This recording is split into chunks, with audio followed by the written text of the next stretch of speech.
Hello' everyone. যোৱা ভিডিঅ'ত আমি চাইছিলোঁ কিদৰে লৰ্ড ৰিপনে স্থানীয় স্বায়ত্ত শাসনৰ ওপৰত গুৰুত্ব দিছিল আৰু যি শাসন ব্যৱস্থা আছিলে সেই শাসন ব্যৱস্থা গ্ৰাছৰুট লেভেললৈকে গাঁও অঞ্চলৰ নগৰ অঞ্চলৰ সমূহ অঞ্চললৈকে তেওঁ বিকেন্দ্ৰীকৰণ কৰিছিল আৰু সকলো সাধাৰণ লোকসকলক গণতান্ত্ৰিকভাৱে সেই শাসন ব্যৱস্থাত অংশগ্ৰহণ কৰিব পৰাৰ ব্যৱস্থা কৰিছিল। আৰু এই ব্যৱস্থাটোক যিহেতু ব্ৰিটিছ চৰকাৰ যি ইংলেণ্ডত আছে, ব্ৰিটিছ চৰকাৰ, সেই ব্ৰিটিছ চৰকাৰে গ্ৰহণ কৰিব বিচৰা নাছিল। তেখেতসকলে এই ব্যৱস্থাটোক লৰ্ড ৰিপনৰ সকলোবোৰ চৰ্ত মানি লোৱা নাছিলে। তথাপিও কিছু ক্ষেত্ৰত তেখেতসকলে সেই স্থানীয় যি শাসন ব্যৱস্থা, স্বায়ত্ত শাসন ব্যৱস্থাৰ কিছু বিকেন্দ্ৰীকৰণ কৰিছিল কিছুমান চৰ্ত সাপেক্ষে। আজিৰ এই ভিডিঅ'ত আমি চাম কিদৰে অসামৰিক সেৱাৰ ভাৰতীয়কৰণ হৈছিল। যিহেতু আমাৰ সামৰিক ব্যৱস্থাটো যিহেতু আজি ধৰণে UPSC হওক বা APSC যি DC কালেক্টৰ বা যি SP এইবিলাক যি বিষয়বাববিলাক আছিলে, সেই বিষয়বাবসমূহৰ যি পৰীক্ষা নিৰীক্ষা হৈছিলে বা যি ধৰণে প্ৰশাসনৰ ক্ষেত্ৰত উচ্চ বাবৰ বাবে কেনেধৰণে ভাৰতীয়সকলে অংশগ্ৰহণ কৰিব পাৰিছিল সেই সম্বন্ধে আজি এই ভিডিঅ'ত চাম। ইষ্ট ইণ্ডিয়া কোম্পানীৰ শাসনকালত ভাৰতবৰ্ষৰ লোকসেৱাৰ পদবীসমূহ কেৱল ইংৰাজ লোকৰ দ্বাৰাহে পূৰণ কৰা হৈছিল। ভাৰত চৰকাৰৰ পৰিচালনাৰ দায়িত্ব ব্ৰিটিছ চৰকাৰৰ হাতলৈ যোৱাৰ পিছত ভাৰতীয় শিক্ষিতসকলেও লোকসেৱাৰ পদবীত দেশীয় ব্যক্তিক অন্তৰ্ভুক্ত কৰাৰ বাবে আগ্ৰহ প্ৰকাশ কৰিছিল। শিক্ষিত ভাৰতীয়ৰ মনত গঢ়ি উঠা এনে প্ৰৱণতাৰ প্ৰতি লক্ষ্য ৰাখি ঊনবিংশ শতিকাৰ 70ৰ দশকৰ পৰা ভাৰতীয়সকলকো লোকসেৱাৰ পদবীত নিযুক্তি দিয়াৰ ব্যৱস্থা কৰা হৈছিল। তো ইয়াতে আমি জানো যে ইষ্ট ইণ্ডিয়া কোম্পানীৰ সময়ছোৱাত যিহেতু তেখেতসকলে এটা বেপাৰ বাণিজ্য কৰিবৰ কাৰণে যি উচ্চ পদস্থ বিষয়াসকল আছিল আৰু সেই কোম্পানীয়ে ইউৰোপীয় মূলৰ বা ব্ৰিটিছসকলৰ যি ব্ৰিটিছ লোকসকল আছিল তেখেতসকলকহে এই উচ্চ পদস্থ বিষয়াবিলাকত নিযুক্তি দিছিল। সেই সময়ত ভাৰতীয়সকলে সেই প্ৰশাসন ব্যৱস্থাত অংশগ্ৰহণ কৰিব পৰা নাছিল। কিন্তু পৰৱৰ্তী সময়ত যেতিয়া ইষ্ট ইণ্ডিয়া কোম্পানীৰ হাতৰ পৰা ইংলেণ্ডৰ চৰকাৰৰ হাতলৈ গ'ল, ৰাণীৰ হাতলৈ গ'ল শাসনভাৰ, সেই সময়ছোৱাত যি ভাৰতীয় শিক্ষিত লোকসকল আছিলে সেই শিক্ষিত লোকসকলে আগ্ৰহ প্ৰকাশ কৰিলে যে তেখেতসকলেও প্ৰশাসন ব্যৱস্থাত ভাৰতীয়সকলক বা তেখেতসকলেও অংশগ্ৰহণ কৰিব বিচাৰে। তো ইয়াৰ ফলস্বৰূপে 1870 দশকৰ এই পিছৰ সময়ছোৱাৰ পৰা কি কৰিলে যে ভাৰতীয়সকলকো এই ব্যৱস্থাত অংশগ্ৰহণ কৰিবৰ বাবে তেখেতসকলে এটা ব্যৱস্থাপনা কৰি দিলে আৰু ইয়াকেই ভাৰতীয় যি অসামৰিক সেৱাৰ ভাৰতীয়কৰণৰ ব্যৱস্থা বুলি কোৱা হয়। 1793 খ্ৰীষ্টাব্দৰ নিয়ন্ত্ৰণকাৰী আইন ৰেগুলেটিং এক্ট 1793 অনুসৰি ভাৰত প্ৰশাসনৰ উচ্চপদবীসমূহ কোম্পানীৰ অংগীকাৰবদ্ধ কৰ্মচাৰীৰ বাবেহে সংৰক্ষিত কৰি ৰখাৰ নিয়ম বলবৎ কৰা হৈছিল। তো ইয়াত যি 1793 চনত নিয়ন্ত্ৰণকাৰী আইন আহিছিল, সেই আইন অনুসৰি যি ব্ৰিটিছসকল আছিল সেই ব্ৰিটিছসকলৰ মাজতে সীমাবদ্ধ ৰাখিছিল যি উচ্চ পদস্থ বিষয়াবিলাক আছিল, প্ৰশাসনিক বিষয়াবিলাক তাতেই সীমাবদ্ধ ৰাখিছিল। ব্যক্তিগত ব্যৱসায় আৰু কোনো ধৰণৰ উপহাৰ গ্ৰহণ নকৰাৰ লিখিত প্ৰতিশ্ৰুতি হিচাপে তেওঁলোকে অংগীকাৰ পত্ৰত স্বাক্ষৰ কৰিব লগা হৈছিল। আৰু এই ক্ষেত্ৰত যিসকলে প্ৰশাসনিক ব্যৱস্থাত যোগ দিব তেখেতসকলৰ পৰা কিছুমান চৰ্ত বান্ধি লৈছিল আৰু তেখেতসকলে এগ্ৰিমেণ্ট কৰাইছিল যে তেখেতসকলে কোনো ব্যৱসায় ব্যক্তিৰ লগত তেওঁলোকে লাভালাভ আদায় নকৰে, সেই বা লাভালাভৰ আশাত কিবা কাম নকৰে বা তেনেধৰণৰ লাভালাভৰ পৰা আঁতৰি থাকে।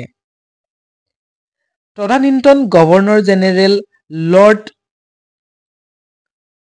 কৰ্ণৱালিছে ভাৰতীয়ক প্ৰশাসনৰ বিষয়বাব নিদিয়াৰ সপক্ষে ইংলেণ্ডৰ চৰকাৰৰ ওচৰত যুক্তি দাঙি ধৰিছিল।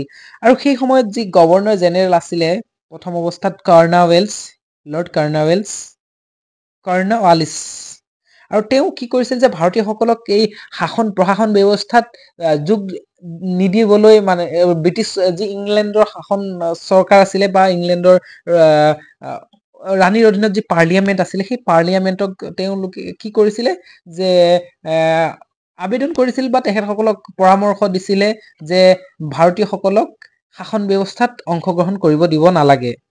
তেওঁৰ যুক্তিটো আছিল যে ভাৰতীয়সকল আধুনিক প্ৰশাসনৰ সৈতে একেবাৰে অভ্যস্ত নহয় আৰু ভাৰতীয়ৰ হাতত শাসনৰ দায়িত্ব জাপি দিলে সেই প্ৰশাসন ইংৰাজৰ স্বাৰ্থৰ বিপৰীতে পৰিচালিত হ'ব। আৰু তেওঁৰ এটাই যুক্তি আছিল যে ভাৰতীয়সকলৰ যি আধুনিক বা গণতান্ত্ৰিক ব্যৱস্থা বা এই প্ৰশাসনিক যি ব্যৱস্থা আছিল, অসামৰিক প্ৰশাসনিক ব্যৱস্থাটো আছিল, সেই ব্যৱস্থাৰ প্ৰতি তেখেতসকল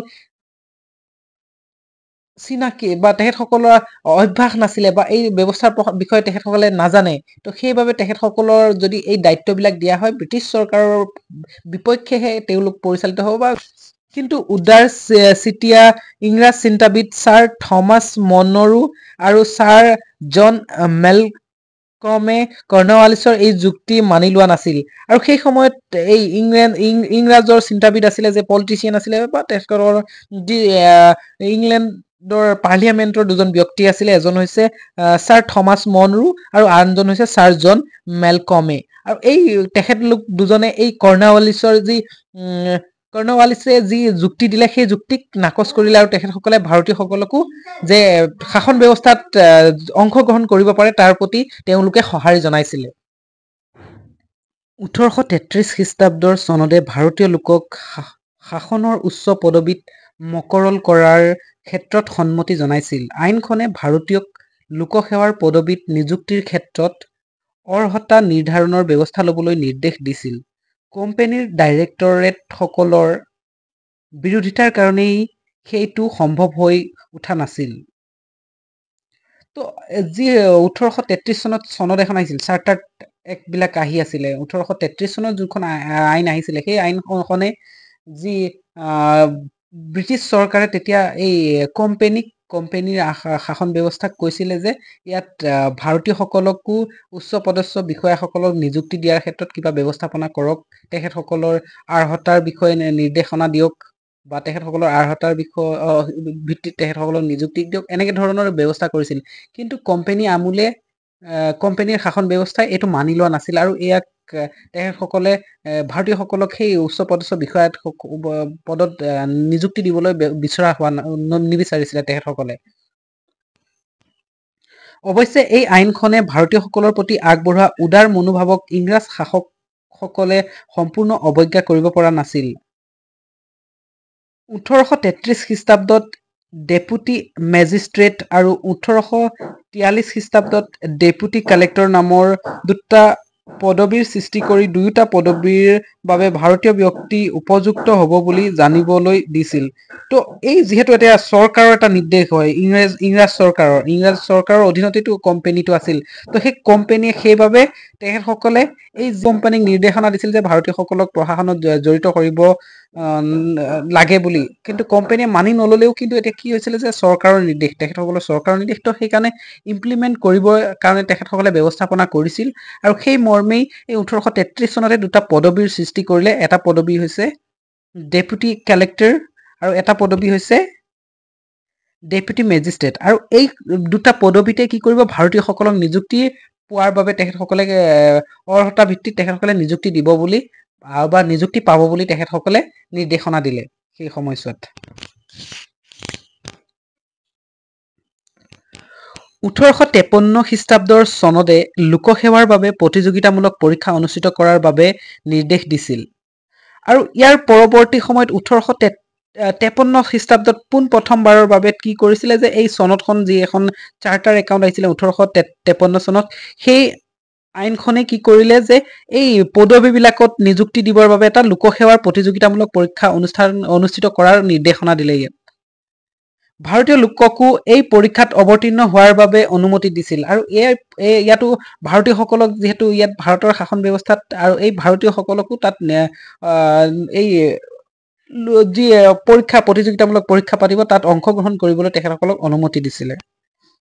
কিন্তু এই পৰীক্ষাত ইংলেণ্ডত অনুষ্ঠিত হোৱাৰ বাবে অতি সামান্য সংখ্যক ভাৰতীয়ইহে ইয়াত অৱতীৰ্ণ হ'ব পাৰিছিল। আৰু এই যি পৰীক্ষা আছিল সেই পৰীক্ষাটো ইংলেণ্ডত পাতিছিল আৰু সেইবাবে খুব কম সংখ্যক লোকেহে সেই ইংলেণ্ডত গৈ সেই পৰীক্ষাটো দিব পৰা হৈছিল বা পাৰিছিলে। সেইটো 1858 খ্ৰীষ্টাব্দৰ মহাৰাণী ঘোষণাপত্ৰই দেশীয় লোককো নিৰপেক্ষভাৱে লোকসেৱাৰ পদবীত নিয়োগ কৰাৰ আশ্বাস দিছিল। আৰু যিহেতু 1858 চনত যি শাসন ব্যৱস্থা ইংলেণ্ড চৰকাৰে যিহেতু ৰাণীয়ে নিজৰ অধীনলৈ লৈ গ'ল, ইংলেণ্ডৰ চৰকাৰৰ অধীনলৈ লৈ গ'ল কোম্পানীৰ পৰা, তেতিয়াই আশ্বাস দিছিল যে ৰাণীয়ে যে ভাৰতীয়সকলেও সেই প্ৰশাসন ব্যৱস্থাত অংশগ্ৰহণ কৰিব পাৰিব, সেইটো আশ্বাস দিছিলে। এই আশ্বাসৰ ভিত্তিত ভাৰত সচিবে এখন কমিটি গঠন কৰি দিছিল। আৰু এই যি ইংলেণ্ডৰ সচিব আছিলে, ভাৰত শাসনৰ বাবে যি এটা সচিব, তাত ইংলেণ্ডৰ চৰকাৰ বা সদনৰ এটা যি সচিব আছিলে, সেই সচিবে ইয়াত এটা কমিটি গঠন কৰি দিলে যে এই লোকসেৱা আয়োগ বা তেনেকুৱা ধৰণৰ এটা সেই ধৰণৰ আয়োগ এটা গঠন কৰি বা এটা কমিটি গঠন কৰি দিলে এই পৰীক্ষা নিৰীক্ষাসমূহৰ সন্দৰ্ভত। কমিটিয়ে ভাৰতীয় লোকসেৱাৰ বাবে প্ৰতিযোগিতামূলক পৰীক্ষা ভাৰতত অনুষ্ঠিত কৰাৰ উপদেশ দিছিল। আৰু এই কমিটিটোৱে কি কৰিছিল যে এই যি পৰীক্ষা, সেই পৰীক্ষাটো ভাৰততেই যে হ'ব লাগে সেই ব্যৱস্থাৰ বাবে তেখেতসকলে কৈছিলে। কিন্তু 1862 খ্ৰীষ্টাব্দৰ চিভিল ছাৰ্ভিচ আইনত সন্নিৱিষ্ট ধাৰা অনুযায়ী লোকসেৱাৰ পদবী অংগীকাৰবদ্ধ ইংৰাজ ব্যক্তিৰ বাবে সংৰক্ষিত হৈ থকাৰ বাবে কমিটিৰ এই উপদেশ কাৰ্যকৰী কৰা নাছিল। আকৌ 1862 চনত যি এটা চিভিল ছাৰ্ভিচ আইন বুলি এখন আইন আনিলে, এই আইনতো কি কৰিলে যে এটা ভাৰতীয়সকলক পৰা এই শাসন ব্যৱস্থা বা এই প্ৰশাসনিক ব্যৱস্থাটো আঁতৰত ৰাখিবৰ বাবে তেখেতসকলে কেৱল মাত্ৰ ইংৰাজ যি বিষয়াসকল আছিলে সেইসকলেই যাতে এই শাসন ব্যৱস্থাত থাকিব পাৰে, সেই ব্যৱস্থাৰ বাবে তেখেতসকলে কেৱল এই ইংলেণ্ডৰ বা ইউৰোপীয় লোকসকলকে ইয়াতে আবদ্ধ ৰাখিছিল এই পৰীক্ষাৰ ব্যৱস্থাটো।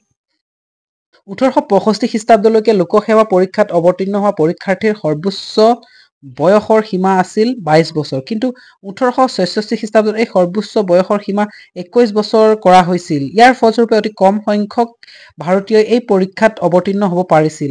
যিহেতু এটা বয়সৰ সীমা, ভাৰতীয়সকলে ইমান সোনকালে সেই যোগ্যতা অনুসৰি পঢ়িবলৈ সুবিধা পোৱা নাছিল সেই সময়ত, তো সেইবাবে এই বয়সৰ সীমা যেতিয়া নিয়ন্ত্ৰণ কৰি দিলে, সেই সময় ফলস্বৰূপে কি কৰিলে যে ভাৰতীয় বহুত কম সংখ্যক ভাৰতীয়হে সেই পৰীক্ষাত অৱতীৰ্ণ হ'ব পৰা ধৰণৰ এটা পৰিৱেশৰ সৃষ্টি কৰিলে। 1864 খ্ৰীষ্টাব্দত প্ৰথমজন ভাৰতীয় ব্যক্তি সত্যেন্দ্ৰ নাথ ঠাকুৰে ভাৰতীয় লোকসেৱাৰ পদবী লাভ কৰিব পাৰিছিল। আৰু এই প্ৰথমজন ব্যক্তি হিচাপে তেখেতে এই লোকসেৱা আয়োগত ভাৰতীয় লোকৰ মূলৰ পৰা সত্যেন্দ্ৰ নাথ ঠাকুৰেই প্ৰথমজন যি লোকসেৱা আয়োগৰ পদবীত তেওঁ লাভ কৰিবলৈ বা তেওঁ অংশ ল'বলৈ সক্ষম হৈছিল। 1871 খ্ৰীষ্টাব্দত তিনিজন ভাৰতীয় ক্ৰমে সুৰেন্দ্ৰ নাথ বন্দ্যোপাধ্যায়, ৰমেশচন্দ্ৰ দত্ত, বিহাৰীলাল গুপ্তই এই পৰীক্ষাত কৃতকাৰ্য হৈছিল। আৰু পৰৱৰ্তী সময়ত 1871 চনত তিনিজন আহিলে, এজন হৈছে সুৰেন্দ্ৰ নাথ বন্দ্যোপাধ্যায়, ৰমেশচন্দ্ৰ দত্ত, বিহাৰীলাল গুপ্ত। এই তিনিজন লোকে ইয়াত শাসন ব্যৱস্থাত বা লোকসেৱাত শাসন ব্যৱস্থাত অংশগ্ৰহণ কৰিবলৈ সুবিধা পালে বা তাত উত্তীৰ্ণ হ'বলৈ সক্ষম হ'ল। 1862 খ্ৰীষ্টাব্দত শ্ৰীপদ বাবাজী ঠাকুৰ আৰু আনন্দৰাম বৰুৱাই এই পৰীক্ষাত কৃতকাৰ্যতা লাভ কৰিছিল। আৰু 1865 চনত শ্ৰীপদ বাবাজী ঠাকুৰ আৰু অসমৰ পৰা আনন্দৰাম বৰুৱাই এই পৰীক্ষাত উত্তীৰ্ণ হ'বলৈ সক্ষম হৈছিল।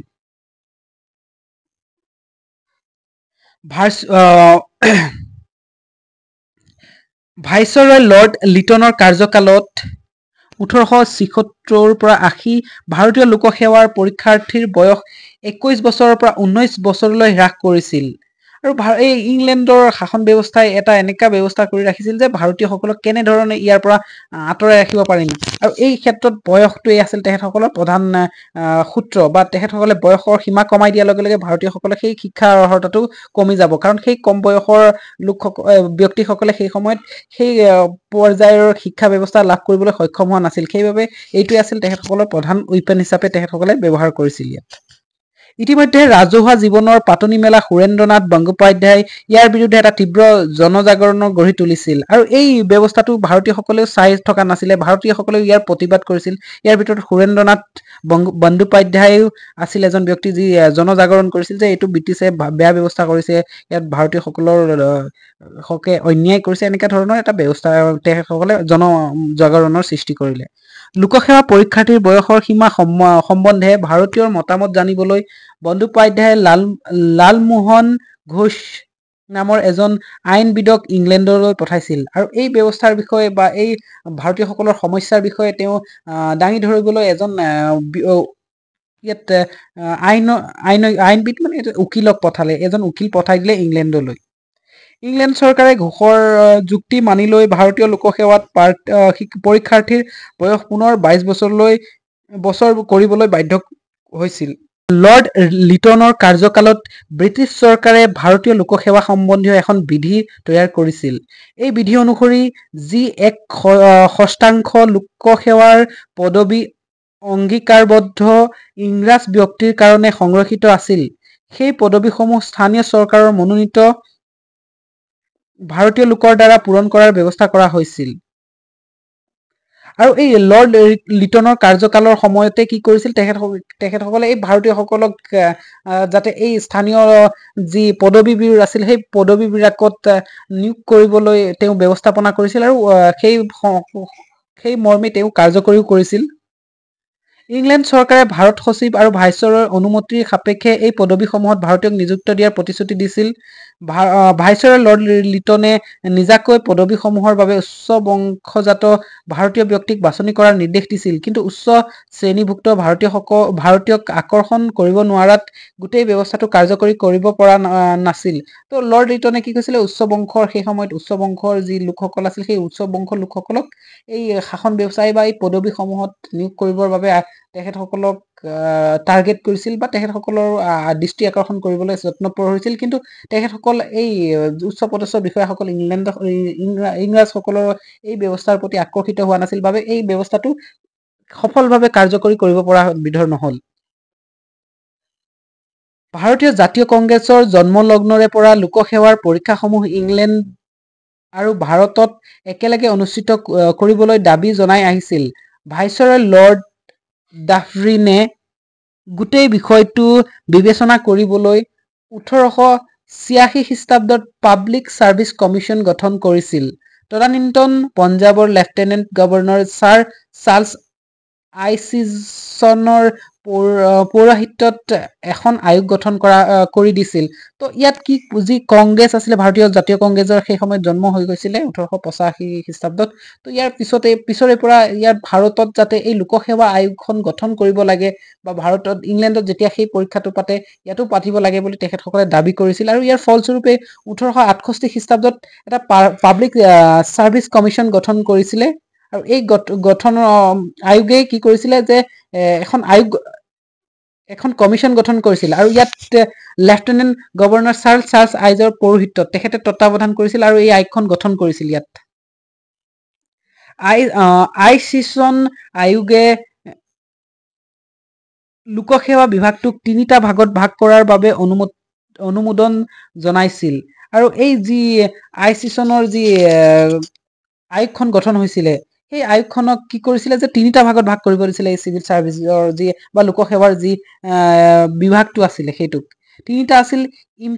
ইম্পেৰিয়েল ইণ্ডিয়ান চিভিল ছাৰ্ভিচ, এটা হৈছে imperial Indian civil service, provincial civil service, আৰু ইয়াত প্ৰভিন্সিয়েল চিভিল ছাৰ্ভিচো কৰিব ব্যৱস্থা কৰিছিল, আৰু ছাবঅৰ্ডিনেট চিভিল ছাৰ্ভিচ। তো ইয়াত 3টা ধৰণৰ, যিহেতু সেই শাসন ব্যৱস্থাবিলাক বেলেগ বেলেগ আছিল, কিছুমান ৰজাৰ অধীনত আছিলে আৰু কিছুমান আছিলে ডাইৰেক্ট ব্ৰিটিছ শাসন ব্যৱস্থা, আৰু কিছুমান ছাবঅৰ্ডিনেটভাৱে ব্ৰিটিছৰ লগত জড়িত আছিলে। তো এই সকলো বিভাগবিলাক বা এই সকলো অঞ্চলবিলাক ৰাজ্যবিলাকক যাতে সামৰি ল'ব পাৰে সেই ব্যৱস্থাৰ হিচাপত তেখেতসকলে এই 3টা ভাগত ভাগ কৰিছিল। প্ৰথমটোত ইংৰাজ ব্যক্তিক আৰু বাকী দুটাত দেশীয় লোকক মকৰল কৰাৰ পৰামৰ্শ আগবঢ়াইছিল, আৰু প্ৰথম যিটো বিভাগ আছিলে সেইটোত ইংলেণ্ডসকল আৰু বাকী দুটাত কি কৰিছিলে যে দেশীয় মানুহবিলাক যাতে ইয়াত বা ভাৰতীয়সকলে যাতে ইয়াত আগভাগ কৰিব বা অংশগ্ৰহণ কৰিব পাৰে তাৰ ব্যৱস্থা কৰিছিল। ইংলেণ্ডৰ চৰকাৰে আইচিছন কমিশ্যনৰ পৰামৰ্শ সম্পূৰ্ণভাৱে মানি লোৱা নাছিল, আৰু ইংৰাজ চৰকাৰে ইয়াত নাকচ কৰিছিল বা সম্পূৰ্ণৰূপে ইয়াত মানি নলৈছিল, কিছুমানহে মানি লৈছিল। 1893 খ্ৰীষ্টাব্দত 2 জুন তাৰিখে ব্ৰিটিছ সংসদে ইংলেণ্ড আৰু ভাৰততো একে সময়তে লোকসেৱা পৰীক্ষা অনুষ্ঠিত কৰাৰ প্ৰস্তাৱ গ্ৰহণ কৰিছিল, যদিও বেয়া পৰিস্থিতিৰ অজুহাত দেখুৱাই এই প্ৰস্তাৱ চৰকাৰে কাৰ্যকৰী কৰা নাছিল।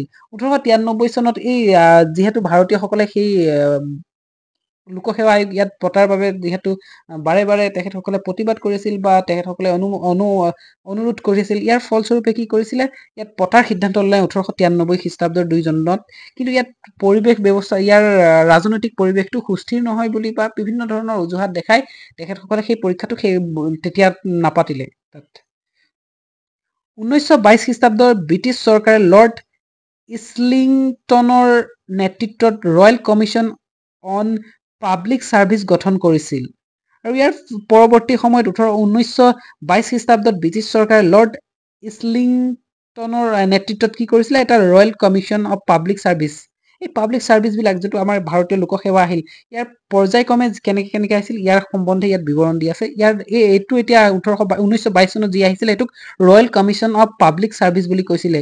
কিন্তু এই কমিশ্যনখনে এই ক্ষেত্ৰত কোনো কাৰ্যকৰী ব্যৱস্থা ল'ব পৰা নাছিল, আৰু এই কমিশ্যনখনো ফেইল হৈ গৈছিলে। যে এই কমিশ্যনখনেও যি লোকসেৱাৰ ভাৰতত অনুষ্ঠিত কৰা যি ব্যৱস্থাপনা, সেই ব্যৱস্থাপনাত ফেইল হৈ গৈছিলে বা কাৰ্যকৰী কৰিব পৰা হোৱা নাছিলে। মন্টেগু চাল্ফৰ্ডৰ প্ৰতিবেদন ইংলেণ্ড আৰু ভাৰতত একেলগে লোকসেৱাৰ পৰীক্ষা অনুষ্ঠিত কৰাটো চৰকাৰৰ এটা ঘোষিত নীতি বুলি প্ৰকাশ কৰিছিল। এই প্ৰতিবেদনৰ ভাৰতবৰ্ষৰ মুঠ 3 ভাগৰ এভাগ পদবী দেশীয় লোকৰ দ্বাৰা পূৰণ কৰা হ'ব বুলি উল্লেখ কৰিছিল।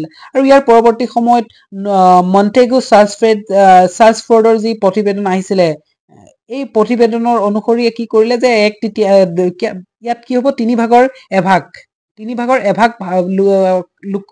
যি ইয়াত পদবীবিলাক আছিলে, সেই পদবীৰ 3 ভাগৰ এভাগতহে ভাৰতীয় লোকক তেখেতসকলে যে ইয়াত পদবীবিলাক তেওঁ নিযুক্তি দিব, সেই বিষয়ে উল্লেখ কৰিলে তাত।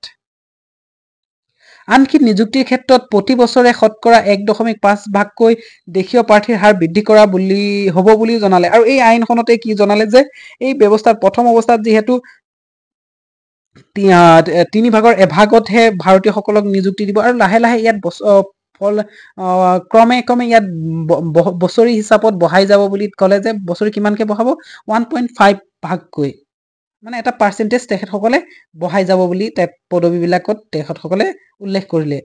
উল্লেখযোগ্য যে 1919 খ্ৰীষ্টাব্দত ভাৰত চৰকাৰ আইনখনত মন্টেগু চেমছফোৰ্ড প্ৰতিবেদনে লোকসেৱাৰ সন্দৰ্ভত বিবেচনা কৰা আঁচনি কেইখন কাৰ্যকৰী কৰিবলৈ নিৰ্দেশ দিছিল। আৰু এই 1919 চনত যি ভাৰত শাসন আইন আহিছিল, সেই আইনখনত এই যি মন্টেগু আৰু চেমছফোৰ্ডে যি প্ৰতিবেদন দাখিল কৰিছিল, সেই প্ৰতিবেদনখন কাৰ্যকৰী কৰিবলৈ তেওঁলোকে নিৰ্দেশ দিলে ব্ৰিটিছ চৰকাৰে। মন্টেগু চেমছফোৰ্ড প্ৰতিবেদন আৰু 1919 খ্ৰীষ্টাব্দৰ ভাৰত চৰকাৰ আইনৰ নিৰ্দেশনা কাৰ্যকৰী কৰিবলৈ 1923 খ্ৰীষ্টাব্দত ব্ৰিটিছ চৰকাৰে লি আয়োগ গঠন কৰিছিল। আৰু 1923 চনত এই যি আইন আহিছিলে, মন্টেগু চেমছফোৰ্ডৰ যি প্ৰতিবেদন আহিছিল আৰু 1919 চনৰ যি ভাৰত চৰকাৰ আইন আহিছিল, এই আইনৰ ফলস্বৰূপে কি কৰিলে, লি আয়োগ গঠন কৰিলে।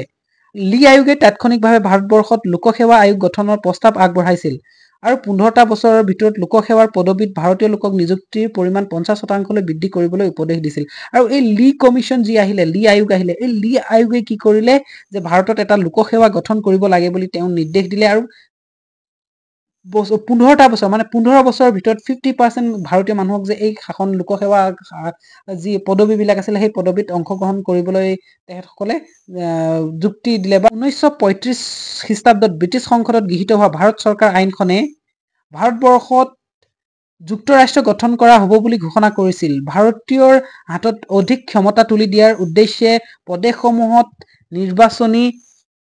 নিৰ্বাচিত চৰকাৰ গঠন কৰাৰ ব্যৱস্থা ৰাখিছিল। 1935 চনত যি ভাৰত শাসন আইন আহিলে, এই ভাৰত শাসন আইনে কি কৰিলে যে পৰৱৰ্তী সময়ত কি কৰিলে, এই যুক্তৰাষ্ট্ৰীয় ব্যৱস্থা, যিহেতু কেন্দ্ৰত এটা চৰকাৰ, ৰাজ্যবিলাকেও চিপাৰেট এটা চৰকাৰ থাকিব, সেই ব্যৱস্থাৰ সূত্ৰপাত কৰিলে। আৰু ইয়াৰ ফলস্বৰূপে কি কৰিলে, এই নিৰ্বাচন ব্যৱস্থা, যিহেতু নিৰ্বাচন ব্যৱস্থাৰ ইয়াত সূত্ৰপাত কৰিলে, যে প্ৰথম নিৰ্বাচন ব্যৱস্থাই যে ভাৰতীয়সকলক এতিয়া কি কৰিব, এটা যুক্তৰাষ্ট্ৰীয় ব্যৱস্থা দিব, আৰু তেখেতসকলে নিজাববীয়াকৈ এটা ইলেকশ্যনৰ প্ৰক্ৰিয়াৰ জৰিয়তে শাসন ব্যৱস্থাত আহিব। তো এই ব্যৱস্থা কৰিছিল। এই আইনখনে যুক্তৰাষ্ট্ৰীয় লোকসেৱা আয়োগ আৰু প্ৰাদেশিক লোকসেৱা আয়োগ গঠনৰ প্ৰস্তাৱ দিছিল, যদিও প্ৰস্তাৱিত লোকসেৱাৰ নতুন ব্যৱস্থাপনাৰ প্ৰতি শিক্ষিত ভাৰতীয়ৰ মন কোনো আগ্ৰহত কোনো আগ্ৰহ ফুটি উঠা নাছিল। তো এই আইনখনতেই কি কৰিলে যে যুক্তৰাষ্ট্ৰৰ এটা লোকসেৱা মানে এতিয়া UPSC যেনেকে আছে ইয়াত APSC যেনেকে আছে ৰাজ্যবিলাকত বেলেগ বেলেগ নিজৰ নিজৰ প্ৰাদেশিক ৰাজ্যবিলাকৰ নিজৰ এটা আয়োগ আছে আৰু কেন্দ্ৰৰ এটা আয়োগ আছে। তো এই ব্যৱস্থাটোক সেই সময়তে তেখেতসকলে কি কৰিলে এইটো তেখেতসকলে গঠন কৰাৰ বাবে প্ৰস্তাৱ দিলে। কিন্তু ভাৰতীয়সকলে সেই সময়ত ইয়াৰ প্ৰতি ইমান আগ্ৰহ প্ৰকাশ কৰা নাছিলে। ভাৰতীয়ক নেতৃত্ব দিয়া জাতীয় কংগ্ৰেছত ভাৰতীয়ক নিৰপেক্ষভাৱে লোকসেৱাত নিযুক্তি নকৰা বুলিহে আপত্তি তুলিছিল। আৰু ভাৰতত যিহেতু সেই সময়ত কংগ্ৰেছৰ নেতৃত্বতেই এটা আন্দোলন গঢ়ি উঠিছিলে বা ব্ৰিটিছৰ বিৰুদ্ধে এটা প্ৰতিবাদৰ সূচনা হৈ আছিলে আৰু ব্ৰিটিছ কংগ্ৰেছে সমালোচনা কৰিছিল যে ভাৰতীয়সকলক তেখেতসকলে এই প্ৰশাসন ব্যৱস্থাত ভালদৰে অংশগ্ৰহণ কৰিব পৰাকৈ ব্যৱস্থা কৰা নাই বা কৰিব নিবিচাৰে। এই হিচাপত তেখেতসকলে কি কৰিছিলে সমালোচনা কৰিছিলে। ভাৰতবৰ্ষ স্বাধীন হোৱাৰ পিছত লোকসেৱাত নিয়োগৰ পুৰণি পদ্ধতিৰ অৱলুপ্তি ঘটিছিল। ভাৰতবৰ্ষৰ পৰ্যায়ত সৰ্বভাৰতীয় পৰ্যায়ত মুকলি প্ৰতিযোগিতামূলক পৰীক্ষা অনুষ্ঠিত কৰাৰ ব্যৱস্থা কৰা হ'ল। সৰ্বভাৰতীয় লোকসেৱা আয়োগ আৰু প্ৰাদেশিক পৰ্যায়ত ৰাজ্যিক লোকসেৱা আয়োগ গঠন কৰা হ'ল। আৰু এই আইনসমূহৰ 1935 চনৰ আইন আৰ্হি লৈ বা ইয়াৰ পৰৱৰ্তী সময়ত কি কৰিলে ভাৰতীয়সকলে যে সৰ্বভাৰতীয় পৰ্যায়ত যাতে সকলো লোকে ইয়াত অংশগ্ৰহণ কৰিব পাৰে সেই ব্যৱস্থা কৰিলে। তো সেইবাবে এটা সৰ্বভাৰতীয় যিটো UPSC এতিয়া সৰ্বভাৰতীয় লোকসেৱা আয়োগ সেইটো গঠন কৰিলে। আৰু পৰৱৰ্তী সময়ত এতিয়া কি কৰিলে ৰাজ্যবিলাকতো কি কৰিলে লোকসেৱা আয়োগ গঠন কৰিলে। তো এই ধৰণে এই 1935 চনৰ আৰ্হি লৈ এই ব্যৱস্থাটো কৰিলে।